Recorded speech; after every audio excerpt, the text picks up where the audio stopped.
Are you a tightrope walker?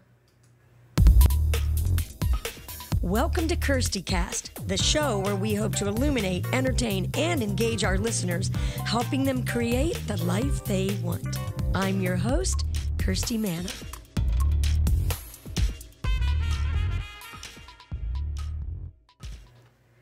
Hello and welcome to Kirsti Cast. I am Kirsti Manna, your host, and I am here today with Bill Warner, who I like to call the mad scientist, and I've actually let him have a microphone. This is the second episode. We'll see how this goes. See, you didn't take it away, so I must have done okay. Well, I figured I'd give you two chances. Thanks. Well, if you are listening to this podcast, I guess you're listening to it maybe on Spotify or iHeartRadio or Apple or Amazon.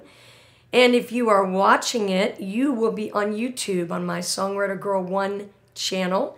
And I hope wherever you're listening or watching, you're going to subscribe, you're going to like, you're going to listen, download, do all those wonderful things to help us get this podcast out to more people. And anytime you have anything you'd like to say to me, you can email me at info@songwritergirl.com. Well, I asked you guys at the very beginning, are you a tightrope walker? And if you're a woman living in this day and age, of course you are. You are probably trying to balance a million things. You're probably a good juggler too. So yeah, you could get a gig at the circus. Sometimes I feel like my life is a circus. And as a matter of fact, one of my guests coming up here in a few weeks, she and I wrote a musical together, and we actually have a song in our musical called "The Circus." I'll have to remember to play that when we're talking together and when she's on the show. But anyway, it's really hard sometimes to balance. And one place that in my life that I really realized that whole thing about balance, you probably have no idea what I'm going to say, do you, Bill? I'm waiting. Is when I went to yoga class. I could not believe how bad my balance was in yoga. And the yoga instructor would say, it's going to get messy. It's going to get messy. And it really did, because, you know, you're in this pose and all of a sudden you just feel yourself falling over and you fall out of the pose and you realize, wow, I really need to work on my balance. Well, I'm not going to sit here and talk for the next few minutes about how to work on your yoga balance. You need to go to class or take a yoga class online to work on that. That's on your own time. What I'm really talking about is your creative balance. How are you balancing your life? How are you balancing everything that you have to do for yourself, for your family, for your husband, for your children, for your cat, whoever it is? And how are you leaving enough time for yourself? Well, I know everybody out there listening is a super creative person. And if you don't know that about yourself yet, then, dude, you need to wake up and discover what you are good at creatively, because we're all born to be creative. So here's one thing that I would suggest you do. And it's going to say, my sister always says, I don't have enough time. I don't even have a minute. You have time in your week to carve out some time for yourself to be creative at whatever it is. So figure out what your big creative passion is. And we've talked about this repeatedly on this podcast, discovering that about yourself. And when you get that figured out, then you need to figure out how you're going to make some time for you. Again, with the me time. Right, Bill? Yes. Yeah. It's quite a comment. He doesn't know what else to say because he knows that I believe in me time. Right? Well, you need to carve out some me time for yourself. And it could be something as much as 15 minutes, 30 minutes out of a week. I think you owe that to yourself. So when you figure that out, take that time, turn your phone off. Turn your phone off, girls. You can survive without it for 15 minutes or 30 minutes a week, and just really indulge in yourself and indulge in what you want to do. And again, carving that time out is the most amazing savior to your sanity, because you will realize that you will start to crave it and you will want to do more of it. So I hope that you will do that for yourself. Another thing that you might have to do when you're figuring out your passion is you might have to invest in some things to make this happen. Obviously, you're going to invest your time, but you might have to invest a little bit of money you might have to buy paintbrushes or paint or a smock to paint in or a hat to paint in. I don't know. It's whatever you need to make that creative juice flow. You might have to invest in some things, like in regards to, writing songs, making music. Obviously, a long time ago, I had to invest in lessons so I could learn how to play an instrument. I had to invest in, as you see my keyboard here that I play, things like that. So some of those investments can get really expensive. Make sure your passion is something that you think you're really going to enjoy doing before you start buying a lot of things to make that roll. Bottom line is it has to start within your heart. It has to start from within. And it could be just something as simple as buying a spiral notebook and writing poetry. I don't know. But write to me. I want to know what you're feeling and what you're thinking because I want to share that with everybody else. The final thing is, and this might be difficult for some people if you live in maybe, Bill, a one-bedroom apartment or something. You might not have the space to do this. Bill has a nice studio to work in, and I have a nice space that I can work in. Is try to see if there's a place in your house you can carve out a little creative space, a physical space.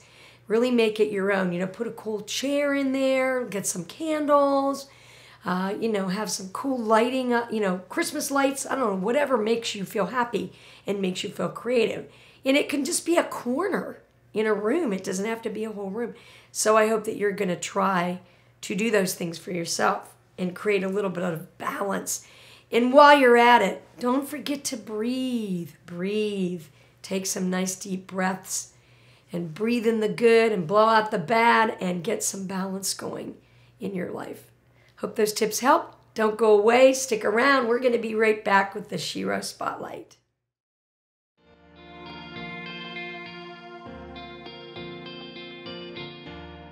Stay tuned for the Shero Spotlight. Welcome back, everyone, to the Shero Spotlight, and I'm really excited to have this young lady on the show today. I've known her, I think maybe for 3 or 4 years, something like that. But she's a phenomenal kid, and she's from Cleveland, Ohio, which is my home state. So I'm really excited to share everything about her and for you to meet her. She is a 5-time, not a 1, not a 2, not a 3, but a 5-time Downbeat Student Music Award winner for Best Jazz Vocalist for 2018, 19, and 2020. And she's only 15 years old, for Pete's sake. So, wow, she's really been busy. She's also the Blues Pop Rock winner in 2018 and 2020. And she has performed at some really cool places like the Bluebird Cafe in Nashville. She's played at the Birdland Jazz Club in New York City, Monty Alexander Jazz Festival, and Andy's Jazz Cafe in Chicago. So she's been really touring around. And she's also been a headliner and guest artist with various bands at local venues in Cleveland, like at the Nighttown venue, Blue Jazz, and the Bop Stop. I love the name of that place. And she's also attended various jazz camps, and she just attended the Grammy camp, which I'm interested to hear about. And she's recorded and written 10 original songs, and she's releasing a new single on August 9th. She's going to be releasing a single and a video on YouTube, so you're going to have to watch for that. She's going to talk about that for a second. And I love this. This is her mantra. She says, "I believe that music is a universal language that can unite people globally." Yes, I agree. Although world peace is a nice thought, I believe it is an unrealistic absolute for a flawed human condition. Wow, that's deep. My goal is to spread world tolerance and the acceptance of differences through my music. That's a beautiful, beautiful mission. And so I can't wait for you to meet her. Let's meet her right now. Please welcome to the Shero Spotlight, Miss Ava Preston. Welcome, Ava. Thank you for that beautiful introduction. I really appreciate that. You're welcome. Well, I'm just reading your bio, which is really, really nice. So let's get started. We had a couple technical difficulties here this morning. And you may or may not have listened to my podcast many times, or anybody out there, but I do sometimes have a segment called What the Tech, which is a nod to me and my technical issues. But we've overcome them this morning. Can you believe it? So let's get started. And the first thing I want to ask you is, when did you first recognize in yourself that you wanted to write songs? Well, I was around 6 or 7, and I wrote this song about my mom's friend. She was single after getting divorced, and it was about her needing a good man. And I can't remember what it was, but I mean, I remember some of it, but it was like bluesy. And then around probably that same time, we were watching a movie, and I told my mom, hey, will you be mad at me if I decide to be a songwriter instead of a super famous singer like Beyonce? And she's like, no, you want to be a songwriter? And then I'm like, yeah, I want to write songs. And then she's like, okay. She was just appalled because while she's a writer, she has absolutely no musical talent. She has admitted that to me, and it's displayed by the fact that she never sings happy birthday. Oh my for a goodness. reason. That's funny. Well, you're starting a new tradition in your family, and you're carrying the torch. So I'm always curious to talk to writers about what their process is writing songs, because people have different processes when they start writing a song. What's yours? How do you do it? Well, my process varies. I try to write a little bit every day, and usually when I write the songs that I release, it comes, and any song really, the melody usually comes first for me. The chord progression, the melody, and it's just whatever I hear in my head. Maybe I hear some sparse lyrics here and there, but it's always I always try to flesh out the melody and the chord progression first, and then I sit down and play it, or I write down in my notebook anything that comes to my head. And usually it's just, sometimes it can take a week, but more often than not, it used to take like as little as, once I kicked out a song, in 15 minutes. So, wow. But that was a gift. Yeah. Some take longer than usual. I usually like to be very meticulous on the lyrics, because that's what I mean, I'm a perfectionist in my, I've always been, I try not to treat every song like an English paper, but I really have a love for words, and I try to make them meaningful, because that's what I look for in a song. Well, and I know you've done some work with people in Nashville, so you know the whole hang up we have on lyrics in Nashville, and how we strive to have these amazing lyrics. And so I'm glad that you had that indoctrination at a young age.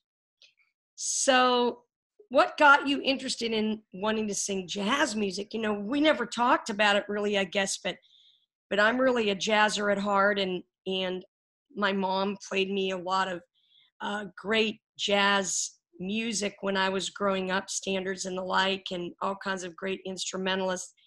And so I think, when you love jazz, it's kind of a weird thing as a kid to love jazz, isn't it? It's different. Yeah, it's different. I didn't realize how different it was until I was probably around 10. I'm like, most people don't listen to this stuff. And because everybody was raving over all these pop artists, and I was listening to Ella Fitzgerald. Mm-hmm. And they're like, what are you, my grandmother? So. But you told me a little bit before we had to stop, and we were having a little trouble. You were telling me about your dad's playlists. Yeah, I was around 3 years old, between 3 and 4, and I couldn't sleep because I just wanted to stay up all night, all day. I don't know, I'm always busy in my mind, so I always wanted to do stuff still, even now. My parents have to tell me to go to sleep every day. But go to bed already, Ava. Get out of here. So he made me these playlists when I was around 3 to get me to sleep, and on them there were there were like standards, not like Ella Fitzgerald. I discovered that later when I was around 8 or 9, when I started working with a teacher who was in the jazz scene. And I found Diana Krall on there, and I'm like, wow, what is this? So I just have loved that from a young age. And he also had some jazz standards on piano, just a mix of things. It was mostly older music, and I don't know, just like calming things. So some of it was smooth jazz. He put like the chill albums by Diana Krall on there, and I really loved it. Oh, great. Well, my mom used to always play all those great jazz standards for me too. And I grew to really love Sarah Vaughan. Yeah. And tell me a little bit about your scatting, because I know you were also talking about some of the musicians that you work with encourage you to be a scatter. Yeah, so I first started working on scatting when I was around 7 or 8, and I found it.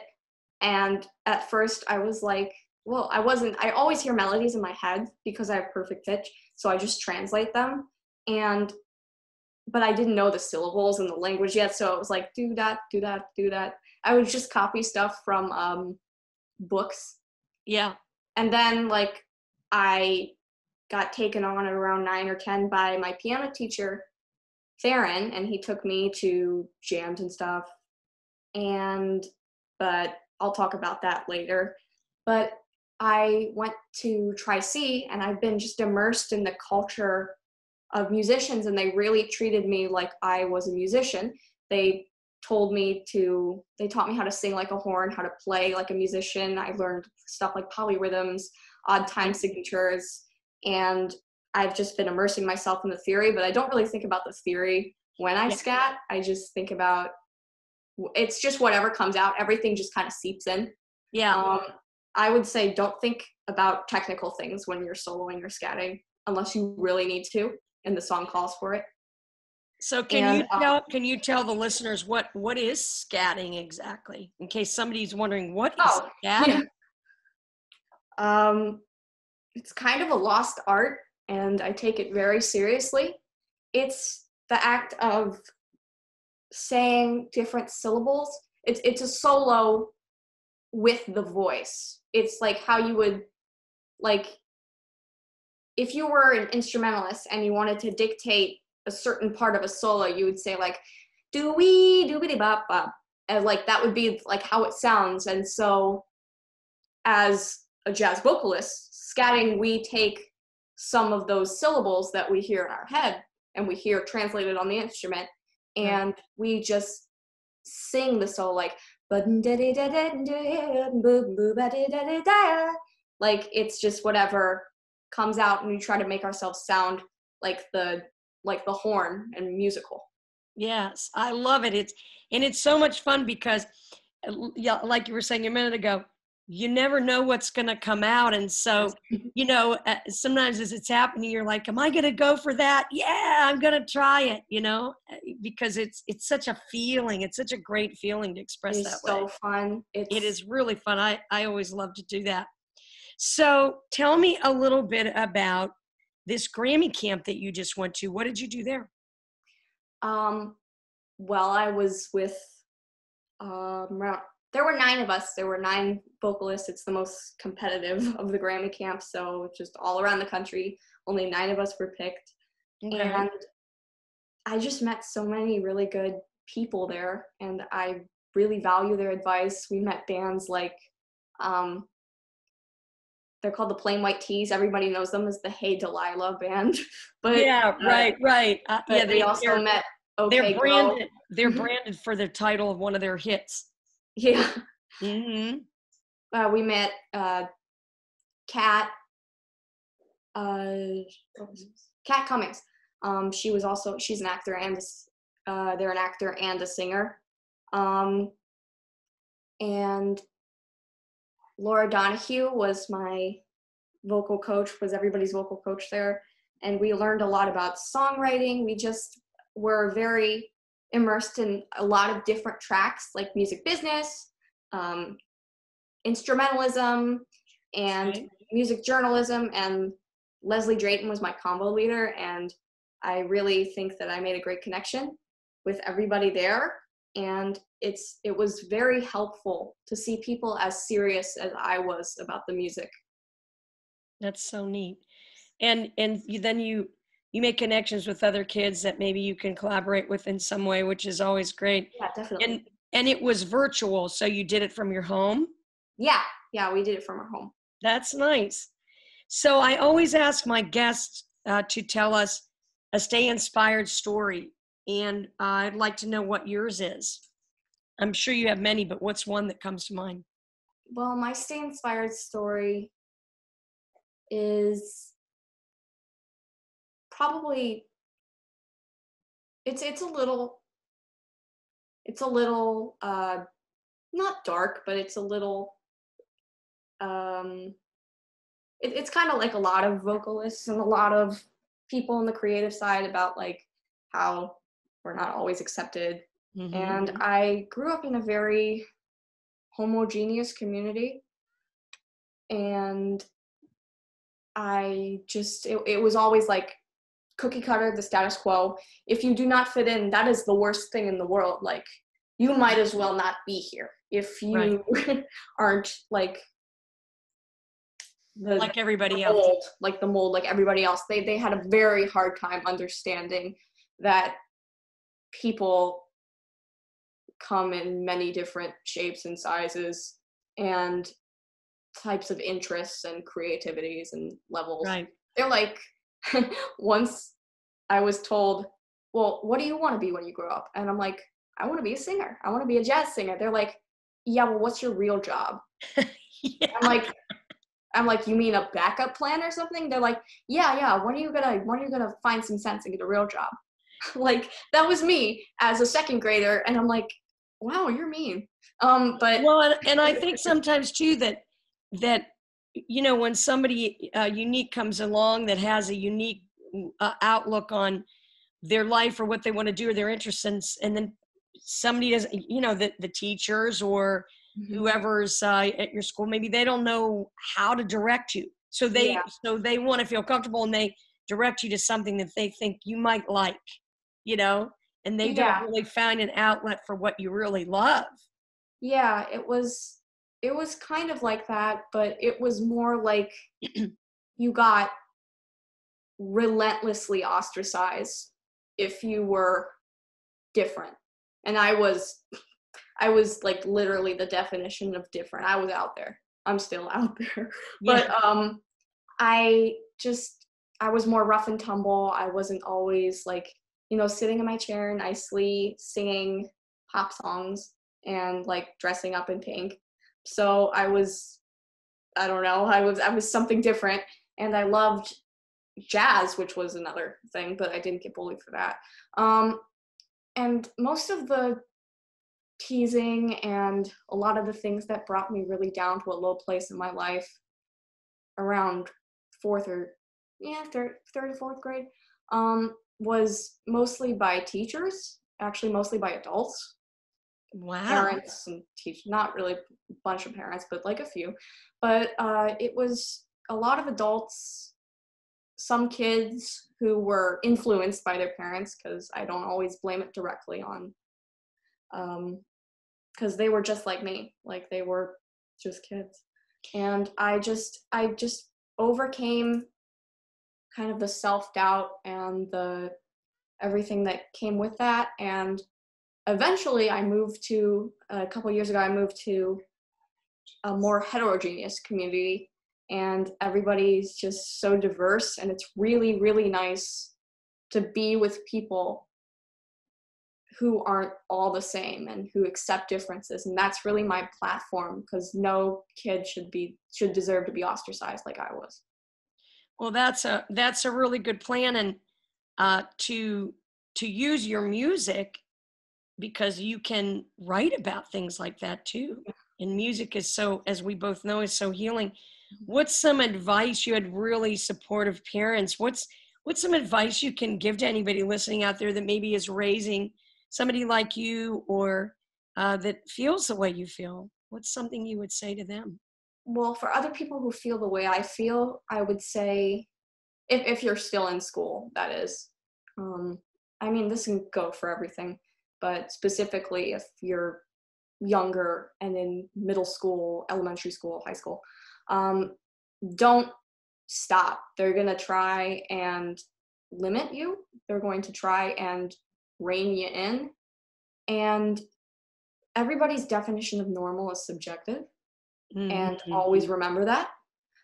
And just challenge the status quo as much as possible in a way that won't get you shipped off to the principal's office. Yeah, you don't want to end up Or there. the counselor's office, you know. Don't go crazy. I mean, I went a little crazy, but it was just always just like be true to yourself, and people will follow you.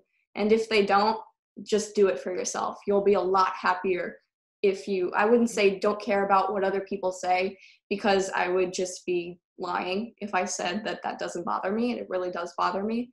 But as long as you keep doing what you love to be doing, you will see that people will follow. You don't ever want to change yourself, because later in life you're going to regret that you never were what you wanted to be. That's so true. And I think too, what a lot of artists forget is that, you know, and songwriters, you can't make somebody cut a song. You can't make somebody like your music. You have to, the fans will find you. They will find you, and your fans will pick you. And so, you know, I think there's a fit for everybody. Anybody that's being creative, you know, there's other people in the world that are trying to do the same thing as them. So I will love it someday when you call me and tell me that you've met like 5 other 15-year-old jazz singers, and they live all over the place, because I know they're out there just like you.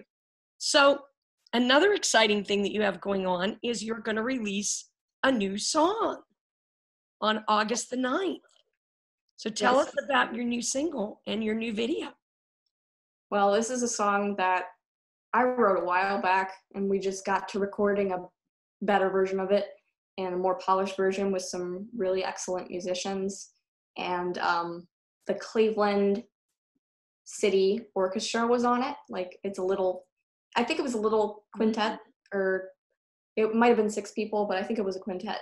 And I really love the aspect of live strings, because I hear a lot in my head. I compose a lot in my head, and what I have trouble with is translating it on paper. And I'm working on that. But like, to hear my vision just be perfectly, well, almost perfectly, because nothing's perfect, but we can try. It basically was perfectly translated into this song. And I wrote it a while back, and it's about getting older and leaving things behind, and just, it's somber, but it has, you know, tones of hopefulness. And what's the name of the song? It's called Toy Soldier. And Toy Soldier. So we'll be looking for that to come out on. Yeah. Are you going to have it on streaming platforms like Spotify? That kind of. Yeah, I'm gonna have my first Spotify release, which is really exciting for me. Oh. And I'm also gonna probably release the video on YouTube and Instagram, probably Facebook. I'm just gonna cover all the platforms. You're gonna go crazy. That's going to be fantastic. Well, congratulations.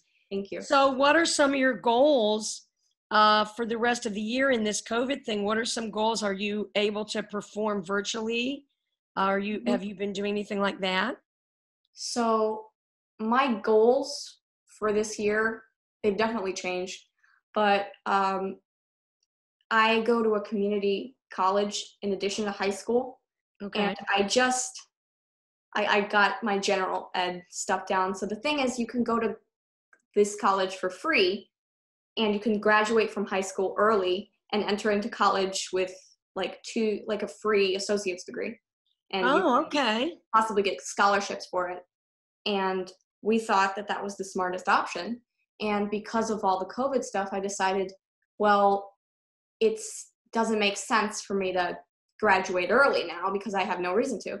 And so I'm going for a degree in the Associates of Arts with the emphasis on vocal performance music. And then I decided to double major in audio engineering so that I can, you know, do it all myself. Not all myself, but that I can know how to produce my music too.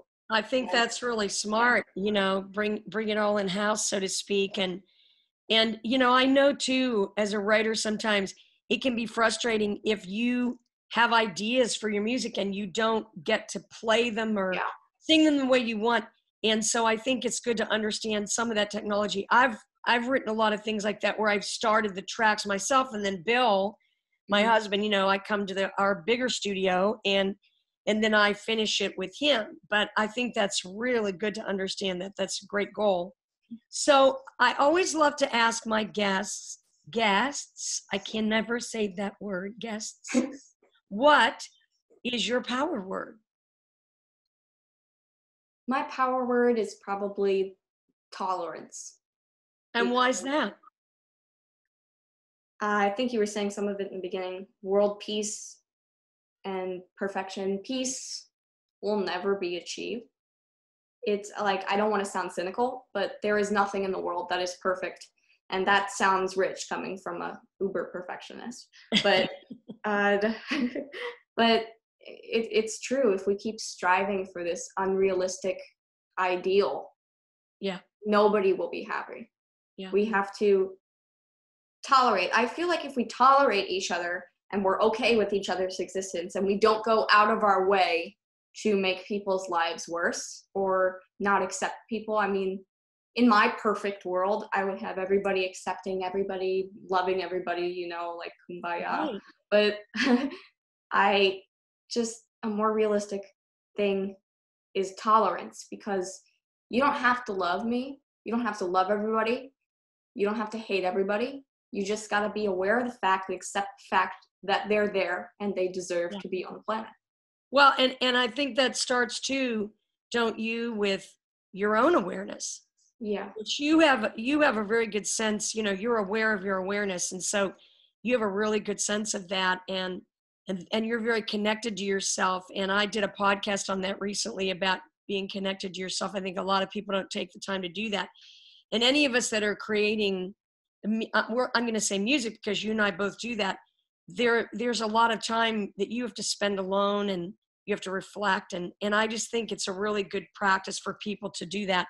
And also, I hope you get to travel all over the world someday and perform, because I've had those opportunities. And I will just tell you that music is such a universal language, as you said. It really is. And it's really something that can connect you to people that you don't even speak the same language to talk. But music somehow, it's the great connector. So I hope you get to do that someday, because I know you would be a great ambassador for all kinds of things, my friend. So finish this sentence for me. The number one thing I'm grateful for today is? Probably the number one thing I'm most grateful for today is that my family and my friends and my mentors are all healthy through the COVID pandemic, and that they've all been very supportive to me, especially Dominic Farinacci. He's really been my main mentor through all of this.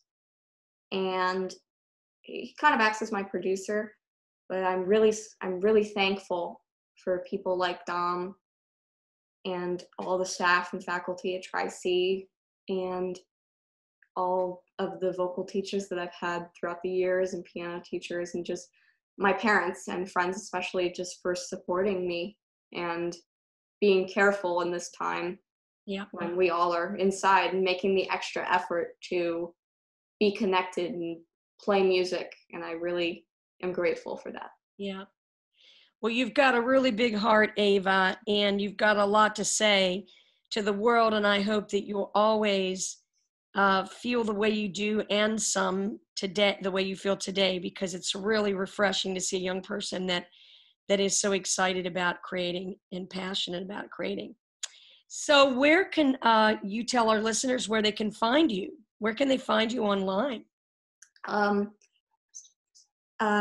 Preston Music is my website. Okay. and avaprestonmusic.com. But basically, Ava Preston Music, if you put that in anywhere, at Ava Preston Music is my Instagram. Facebook is still Ava Preston Music. And there's also YouTube, Ava Preston Music. It's mostly Ava Preston Music all around, and I think that's going to be what it is on Spotify as well. That's so good. I would appreciate only if you make them remember you. Only make them remember you once, right? Yeah. Yeah. So what did you say? You said something. I interrupted you. I'm sorry. Oh, I would appreciate if you guys would give a listen, and it really helps. Anything, any view, any support, any follow really helps. Well, and I think that everybody listening to you today will definitely do that. And I want to thank you so much for making the time. Thank you. You on the show, and you're there in that beautiful room, with beautiful piano. What a great place to have to work. And I hope I get to come and see you live someday. That would be a real thrill for me. Yeah, sometime when I'm up in Ohio, maybe you'll be playing a show. I hope so. Everybody, we want to thank Ava Preston so much for being here in the Shero Spotlight. Don't forget to go check her out. Go check out her new single and video on August 9th, Toy Soldier. We thank you, Ava. We're going to be right back. Thank you. You're my Shero, more than a hero, and I look up to you every single day. Every day, my celebration, my inspiration is to be like you, but in my own way. You're my Shero, more than a hero. What the tech?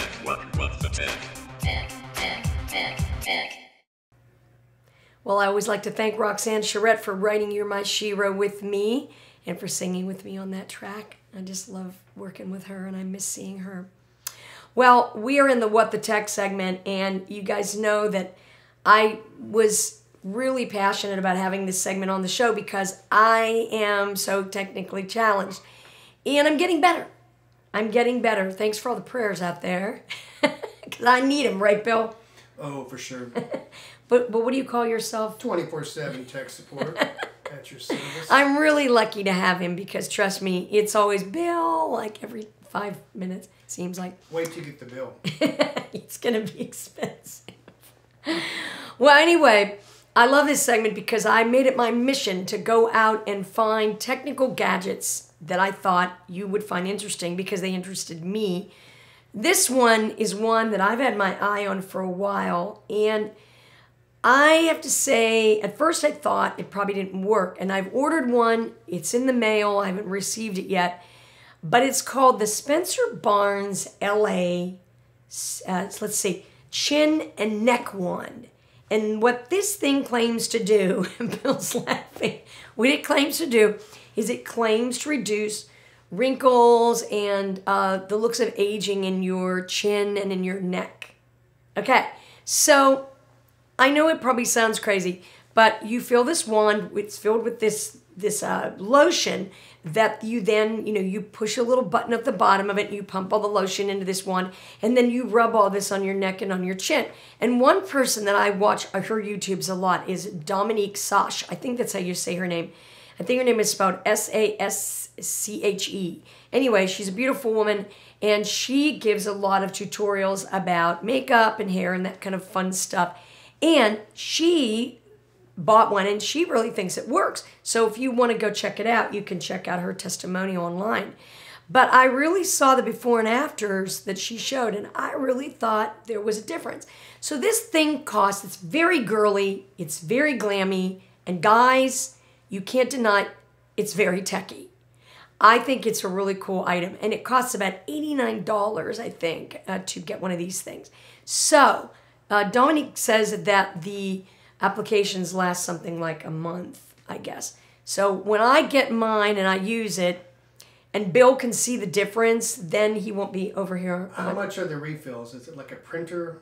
I mean, they get you on the refills? I think you do have to do the refills. Okay. I don't know what they cost. I just was initially looking at the initial investment. What the heck? So this, So this is the Spencer Barnes Neck and Chin LA wand, or the Spencer Barnes LA Neck and Chin wand. That's basically what it is. You won't be able to miss it. It's all over the internet. All right. So that's my What the Tech for today. I hope your necks and chins feel a lot better after that. Meow, not bow wow. Meow, not bow wow. Meow, not bow wow. Meow, not bow wow.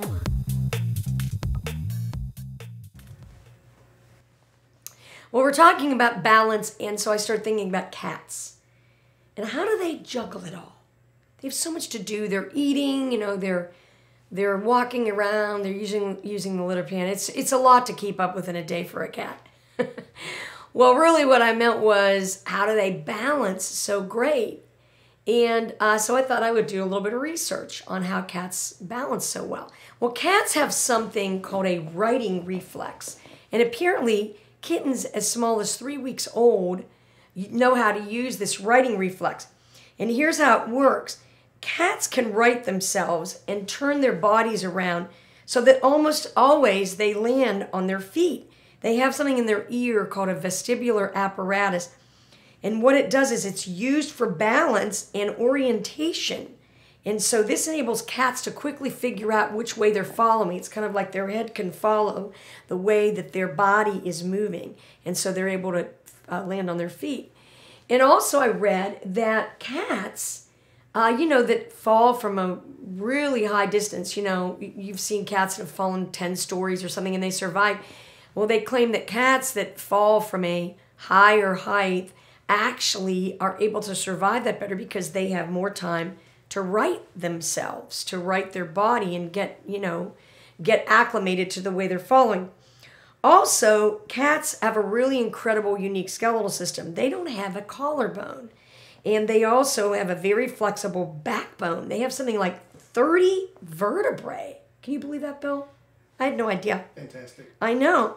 And so this flexibility in their spine is also something that helps them correct themselves. And they also have back arches that they can do, and so their feet go underneath, and then when they get close to the ground, they're able to arch and land on their feet. And also, something I never thought about, and this is really interesting, cats have really, really strong legs because, they do a lot of climbing and jumping, so their legs get very strong. So they're able to, when they land on their feet, they're able to survive and not have too much injury. Good cushion. I know. It's really interesting. I remember as a kid one time I saw a cat fall out of a tree, and that cat landed on its feet. I think it was about 6 years old. I couldn't believe it. It was really amazing. All right. Well, it is time to say goodbye, everybody. And I want to thank you so much for coming to Kirsti Cast today. We really appreciate you being here.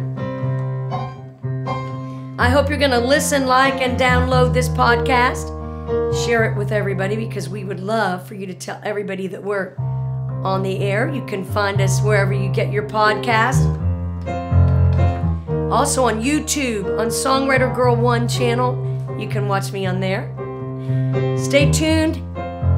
Next week, come back and see us and listen to what we have going on. Another great guest in the Shero Spotlight. I'm not going to tell you who. We want to thank our sponsors, Warner Works and Music Pays the Rent, for being with us today. If you'd like to get in touch with me, you know where to find me. It's at info@songwritergirl.com. Hope I'm going to hear from you. Would love to hear from you. Would love to work with you. And would love to hear what you think about Kirsti Cast. I'm tuning out for right now. I'm going to go, I think, maybe rehearse for a show I have to do.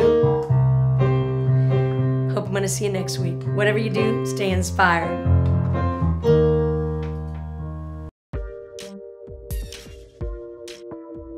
You've been listening to Kirsti Cast.